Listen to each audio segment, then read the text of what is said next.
Okay, this key lime pie recipe is so simple and so easy. I'm not going to waste time and just have you watch me mixing it. All you do is take all the ingredients and you put them in a bowl. So I'm just going to tell you what ingredients are in it. In this we have 15 ounces of condensed milk. We have a quarter cup of cream cheese that we let soften for about an hour or so. We want it pretty soft just so that it's really easy to incorporate into everything else. We have a quarter cup of key lime juice. You can also substitute it for regular lime juice. It doesn't make a ton of difference. And then we're going to put 1 lime zest, the zest from 1 lime. A trick when you're doing that is you take it and you only zest off the colored part. If you do the white part, it's really bitter and it's not very good. This is mostly for show, so it's not going to be a ton of taste. But if you get the white part in it, get a lot in, it's just going to taste bitter and it's not going to be that good. Okay, then we're going to add 6 egg yolks that we've beaten in our bowl. Just take your fork and whisk it up a little bit before you put it in.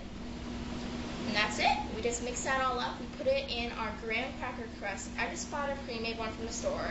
You can make it yourself. It doesn't make a ton of difference, but it just takes a lot of work off.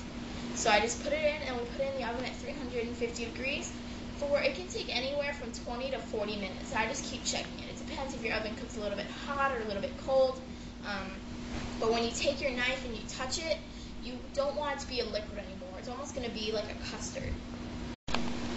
Okay, now in this chocolate sauce, we took 3 ounces of semi-sweet chocolate.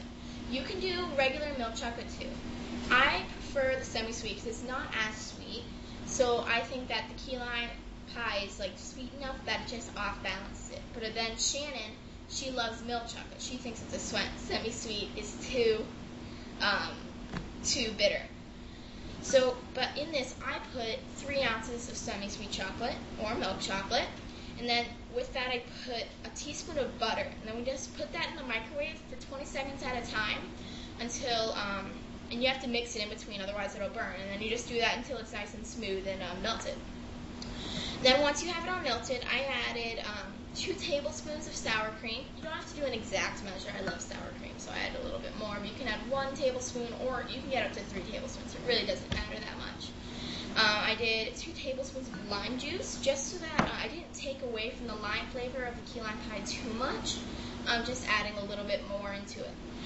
And then I did half a cup of sugar. But if you're using milk chocolate, you don't need to add that sugar.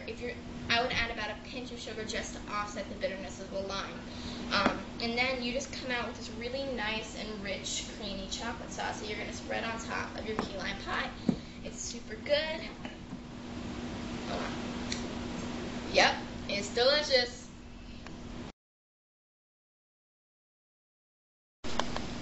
Alright, so it took about 40 minutes for me because my oven cooked a little bit slow. We're going to actually now cover this in tin foil, and we're going to put this in the freezer for 2 hours. So we want this nice and frozen solid, just so that when we put the chocolate on, we don't actually have to refrigerate it anymore. So I like the chocolate to be nice and fudgy when I put it on and then when we eat it. So I usually just put it on right before we eat it. Alright, so this has been in for about 2 hours. You just want it nice and frozen. So we heated up the chocolate sauce because we had it in the fridge, and now we're just going to pour all of this on top. You can actually cut it when you have it nice and frozen solid, and if you have it in a bowl, you can completely cover your piece in it. I think it overpowers it too much, but it just depends on what you like. So we have this covered. For a little bit of decoration, I'm going to put a nice dollop Cool Whip right in the center, and I have some lime wedges that I cut really, really thin. So I'm just going to show you. We take it, we make it, and you put them on an angle over all the way around the little piece of Cool Whip. And that way you have almost like a little flower. It looks really pretty. And I told you I like to serve it just like this. Like I like to put all the chocolate on right before, so that the chocolate's still fudgy, and look how good that looks. Oh my god, this is so good. So, super easy, not very quick, but still really easy.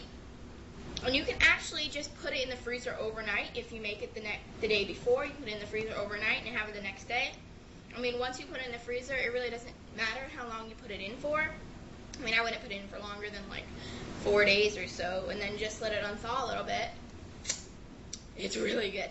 So, really easy, super simple, so good.